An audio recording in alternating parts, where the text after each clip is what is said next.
ஐந்து கரத்தனை ஆணை முகத்தினை இந்தின் இளம்பரை போல் ஏற்றனை நந்தி மகந்தனை ஞானக் கொழுந்தினை புந்தியில் வைத்தடி போற்றுகின்றேனே. ஓம் ஸ்ரீ மகா கணபதே நமக. ஓம் ஸ்ரீ ஏகதந்தாய நமக. ஓம் ஸ்ரீ கபிலாய நமக. ஓம் ஸ்ரீ கமுகாய நமக. ஓம் ஸ்ரீ விக்னேஸ்வராய நமக. விநாயகாய நமக. ஓம் ஸ்ரீ மகா கணபதே நமக. அன்புக்கினிய உலகத் தமிழர்களுக்கும் உலகத்தில் உள்ள ஜோதிட சொந்தங்கள் அனைவருக்கும் ஸ்ரீ மகா கணபதி ஜோதிட ஆலயத்தின் ஸ்ரீ முத்துராம்ஜி ஜோதிடர் அவர்களுடைய பணிவான அன்பு வணக்கங்கள். இன்றைய தினம் காலச்சக்கரத்தில் முதல் ராசியாகிய மேசராசியை பற்றி, மேசராசியும் மேசராசிக்குரிய கிரகமாகிய செவ்வாய் பகவானை பற்றியும் இந்த காணொலியை உங்களுக்கு சமர்ப்பிக்கிறேன். மேசராசிக்குரிய கிரகம் என்று செவ்வாய், அதே போன்று விருச்சக ராசிக்குரியவரும் செவ்வாய் தான். மேசராசி காலச்சக்கரத்தில் முதல் ராசி. மேசராசிக்குரிய செவ்வாய் பொதுவாக என்ன லக்கணமாக இருந்தாலும் எந்த லக்கணத்தின் அடிப்படையில் லக்கணத்திலிருந்து எத்தனாவது இடத்தில் இருக்கிறது என்பதுதான் ஜோதிட சாஸ்திரத்தில் மிக முக்கியமானவை. மேசராசியிலே செவ்வாய் இருந்தால், மேசராசியாக இருந்தாலும் சரி, மேச லக்கணமாக இருந்தாலும் சரி, மேசராசியிலே மேச லக்கணத்திலே மேஷத்திலேயே செவ்வாய் அமையப்பெற்றால் அவர்களுக்கு மேசராசிக்குரிய செவ்வாய்க்குரிய காரகத்துவம் அனைத்தும் பரிபூர்ணமாக கிடைக்கும். காரணம் என்னவென்றால், மேசராசியிலே அவருடைய சொந்த ராசியிலே அவர் ஆட்சி பெற்று அமர்கிறார். ஆட்சி பெற்று அமர்கின்ற நேரத்திலே அந்த முதல் ராசியாக மேஷத்திலிருந்து 8வது ராசியாக அவருடைய இன்னொரு விருச்சக ராசி அமைகிறது. இப்போ மேசராசியில் பிறந்த எல்லோருக்கும் ஒரு சாத்வீகமான ஒரு குணம் இருந்தாலும் கூட சாதிக்கின்ற ஆற்றல் இருக்கும். பெரும்பான்மையான மக்கள் மத்தியில் கூட அவர்கள் அமர்ந்திருந்தாலும் அவருடைய தலைமைத்துவம் வெளிப்படும். மேசராசிக்குரிய செவ்வாயும் சரி, மேசராசிக்கு நட்பு கிரகமாகிய சூரியனாகவும் சரி, இருவரும் ஆட்சி கிரகங்கள். ஆட்சி கிரகங்கள் என்றால் அரசாங்க சம்பந்தப்பட்ட பதவிகளுக்கு உரியவை கிரகங்கள். அப்போ மேசராசியில் பிறக்கக்கூடிய அந்த மேசராசியிலே செவ்வாய் இருக்க பெற்றால் செவ்வாய் பரிபூர்ணமாக 100% பலன்களை அந்த ஜாதகருக்கு, மேசராசியோ அது மேச லக்னத்திலே பிறந்தவர்களுக்கு கண்டிப்பாக வழங்குவார். செவ்வாய் நம்முடைய உடல் ரீதியாக பார்க்கும் பொழுது உடலில் ஓடுகின்ற ரத்தத்தை குறிப்பவர். அவரே அரசு உத்தியோகம், அரசு அதிகாரங்கள், மினிஸ்டராக இருக்கக்கூடியவர், எம்எல்ஏ, எம்பி, இந்த மாதிரி அரசு பதவிகளுக்குரியவராகவும் இருப்பார். அந்த மேசராசியிலே செவ்வாய் அமையப்பெற்றால்தான் நான் சொல்கின்ற இந்த கருத்தெல்லாம் உண்மையாக இருக்கும். அதே போன்று மேசராசியில் இருப்பவர்களுக்கு சற்று பிடிவாத குணங்களும் இருக்கும். அந்த பிடிவாத குணங்களை நீங்கள் மேசராசியாக இருந்தாலும் சரி, மேச லக்னமாக இருந்தாலும் சரி, உங்களுக்கு சாதகமாக ஆகும் என்றால், சில சாத்வீகத்தன்மையோட ஒரு சில விஷயங்களை அணுகினீர்கள் என்றால் உங்களுக்கு சாதகமாக அமைந்துவிடும். பொதுவாகவே மேசராசிக்காரர்களுக்கு கொஞ்சம் டென்ஷனும் கொஞ்சம் இருக்கும். அந்த நேரத்தில் இப்போ டென்ஷன் வந்தால் என்ன பண்ணுவோம், கொஞ்சம் கோபமும் வரும். கோபம் வரும்போது நிதானத்தை நம்ம கொஞ்சம் இழந்துடுவோம். அப்போ என்ன ஆகும், நமக்கு கிடைக்கக்கூடிய அந்த விஷயம் கிடைக்க முடியாமல் தட்டிட்டு போயிடும். அப்போ மேசராசியில் பிறந்தவங்களுக்கு சகிப்புத்தன்மையும் கொஞ்சம் இருக்கணும். அப்போ அந்த சகிப்புத்தன்மை இருக்கும்போது நமக்கு சாதகமான சூழ்நிலையில் செவ்வாய் பண்ணிடுவார். ரெண்டாவது, மேசராசியில் இல்லாமல் மேசராசிக்கு 2வது இடத்துல போயிட்டு தனம், குடும்ப, வாக்குஸ்தானம் சொல்லி ரிஷபராசியில் போய் செவ்வாய் இருந்தார்னா குடும்பஸ்தானங்களில் சில பிரச்சனைகளை கொடுக்கும். அப்போ மேஷத்திலே வலுவாக இருக்கக்கூடிய செவ்வாய் மிக நன்றாக வேலை செய்வார். செவ்வாய் அரசு ஆதிக்கத்துக்கு மட்டுமல்ல, ஒரு இராணுவம் சம்பந்தப்பட்ட விஷயங்கள்ல பெரிய கமாண்டராக இருக்கிறது.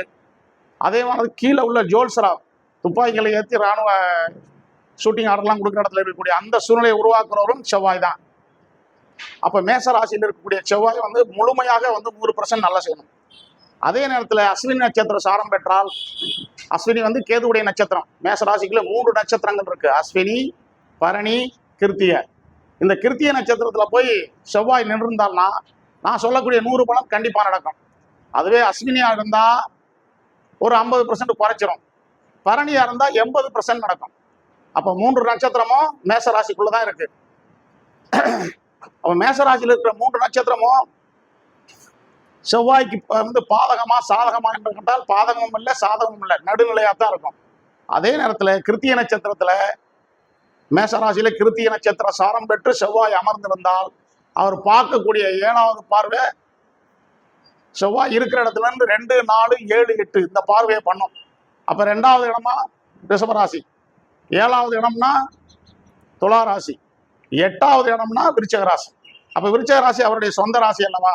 அப்ப அவருடைய பார்வை 8வது இடத்துக்கு விருச்சிக ராசிக்கு விழும்போது கூடுமான வரைக்கும் 180% செவ்வாயுடைய ஆதிக்கத்தை வந்து முழுமையா செலுத்த ஆரம்பிக்கும். மேசராசியில பிறந்தவர்களுக்கு வந்து தலைமைத்துவ பண்பு இருக்கும் நிறைய. சிம்ம ராசியில பிறந்தவர்களுக்கு எப்படி, அதே மாதிரி மேசராசியில் பிறந்தவர்களுக்கு அது போன்ற காரணங்கள் எல்லாம் வந்து பலமா செய்ய ஆரம்பிக்கும்.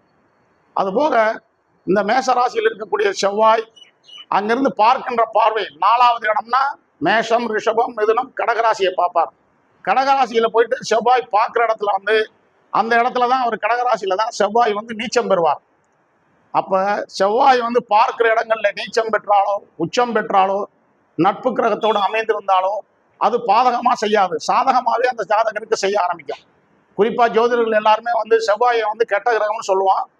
எல்லாரும் தான் சொல்றோம், நானும் சொல்றேன், எல்லாரும் சொல்லுவோம். அது ஜோதிடத்துடைய விதிமுறை. ஆனா விதிமுறைகளுக்குள்ள விளக்கு இருக்குல்ல, அந்த விளக்கு தான் நான் இப்ப உங்களுக்கு பேசுறது.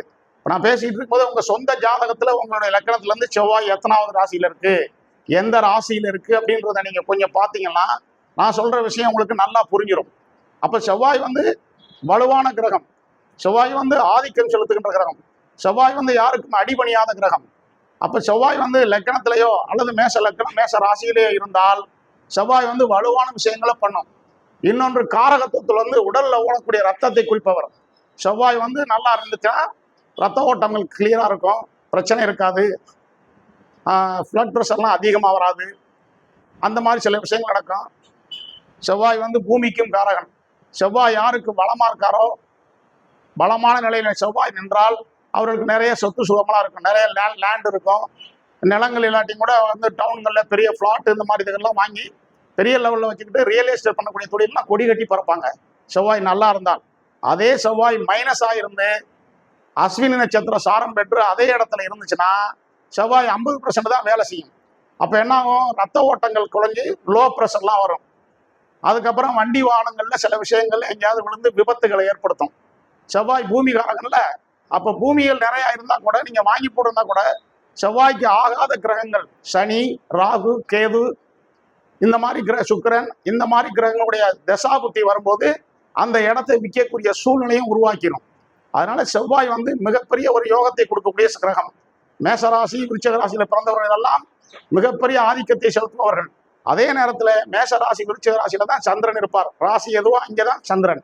அப்ப மேச ராசியில பகையாயிருவார் சந்திரன், விருச்சிக ராசியில நீச்சம் ஆயிடுவார்.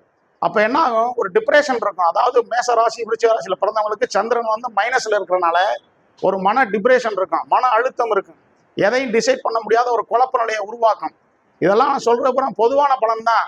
ஆனா உங்க ஜாதகத்துல மேச ராசியில சந்திரன் தான் நான் சொல்றது கரெக்ட். மேசராசியை விட்டுட்டு மேச லக்னமா இருந்து உங்களுக்கு ராசி வேறையா இருந்தா அதனுடைய காரகத்துவம் வேற மாதிரி வேலை செய்யும். அதனால செவ்வாயுடைய ஆதிக்கத்து பிறந்த எல்லோருக்குமே செவ்வாய் வந்து லக்கணத்திலேயோ ராசியிலேயோ அல்லது லக்கணத்துக்கு சம்பந்தம் இல்லாத இன்னொரு இடத்துல போயிருந்து பகை இல்லாத கிரகங்கள், சூரியன் நட்பு கிரகம், செவ்வாய்க்கு சூரியன் நட்பு கிரகம், குரு நட்பு கிரகம், புதன் நட்பு கிரகம், இந்த மாதிரி இடங்கள்ல போய் செவ்வாய் இருந்தாலும் நான் சொல்லுகின்ற பலன் வந்து நிச்சயமா நடக்கும். அதனால மேச ராசியில் இருக்கக்கூடிய அன்பர்கள் எல்லோரும் நான் சொல்லுகின்ற இந்த கருத்துக்களை உங்கள் சுய ஜாதகத்தோடு பொருத்தி பாருங்கள். அப்போ நீங்க வந்து கரெக்டா தெரிஞ்சுக்கலாம். இப்போ எல்லாருமே ஜோதிடர்கள், என்னையும் சேர்த்தே சொல்றேன், பெரும்பாலும் டிவியில சொல்லக்கூடிய ராசி பலன் எல்லாமே அன்றைய கிரக நிலைகளை பத்தி தான் பேசுவாங்க. சந்திரன் 2.25 நாள்ல இருந்து ஒரு ராசிக்கு அடுத்து நகர்ந்துருவார். அப்ப சந்திரனுடைய நகர்வை வச்சுதான் அந்த தின ராசி பலன்களும் அந்த ஜோசியர் சொல்லிக்கிட்டு இருக்கான். அதுக்கும் உங்க சொந்த ஜாதகத்துக்கு சம்பந்தம் இல்லை. சொந்த ஜாதகத்துல என்ன நிலையில உங்களுக்கு இருக்கோ கிரகங்கள், அந்த அடிப்படையில் தான் உங்க வாழ்க்கையில எல்லாமே நடக்கும். ஜோதிடர்கள் நாங்கள் சொல்லக்கூடியது பூரா அது விளம்பரம் மாதிரி தான், எல்லாருக்குமே எல்லாம் நடந்துடாது. ஒரு 100க்கு ஒரு 5 பேருக்கு நடக்கும், 95 பேருக்கு அங்கே சொல்றது பூரா அன்றைக்கு சூரியனும் சந்திரனும் எங்கே இருக்கு, சந்திரனுடைய நகர்வை வச்சு சொல்றதுதான் தின ராசி பலன் பூரா பத்திரிகையில போடுறது எல்லாமே. அதனால அதை ஒரு பொருட்டா நீங்க எடுத்துக்கிற வேண்டாம். ஆனால் உங்க சொந்த ஜாதகம் தான் என்ன லக்னமோ என்ன ராசியோ அந்த அடிப்படையில லக்னத்துல இருந்து என்னென்ன இடத்துல எத்தனாவது இடங்கள்ல என்னென்ன கிரகம் இருக்கு. இப்ப அந்த என்னென்ன கிரகம்னு சொல்லும் போது இந்த 9 கிரகங்கள்ல இப்ப இன்னைக்கு பேசுறது வந்து செவ்வாயை மட்டும்தான் பேசுறோம். அப்ப இந்த செவ்வாயுடைய ஆதிக்கத்துல என்னென்ன செய்யறதை மட்டும் தான் நான் உங்களுக்கு பதிவு பண்ணியிருக்கேன். அதனால மேசராசியில் பிறந்த அன்பர்கள் செவ்வாயுடைய காரகத்துவத்தை இப்ப பேசி இருக்கிறத பார்த்து நீங்க புரிஞ்சுக்கிட்டு உங்க சுய ஜாதகத்தை நீங்கள் கொஞ்சம் சரியான ஜாதகர்கிட்ட கொடுத்து ஜோதிடர்கிட்ட கொடுத்து அனலைஸ் பண்ணீங்கன்னா உங்களுக்கு தெள்ள தெளிவாக செவ்வாய் எந்த இடத்துல இருந்து என்ன பண்ணுவாருங்கிற நிகழ்ச்சியை கண்டிப்பாக உங்களுக்கு நல்ல ஜோசியர் சொல்லிடுவாங்க. இப்போ நானும் ஜோசியர் தான், நான் இதில் இவ்வளோ தான் சொல்ல முடியும். அதனால் அடுத்த கட்டமாக இன்னொரு வீடியோவில் உங்களுக்கு ரிஷபராசியை பற்றி அடுத்த காணொலியில் உங்களோட பேசுகிறேன். மிக்க நன்றி. எல்லோரும் நல்லா இருக்க வேண்டும், எல்லாரும் நன்றாக இருப்பீர்கள் என்று எம்பெருமாள் பரம்பொருளை வேண்டி உங்களிடம் விடைபெறுகிறேன். அடுத்த வீடியோவில் உங்களை சந்திக்கின்றேன்.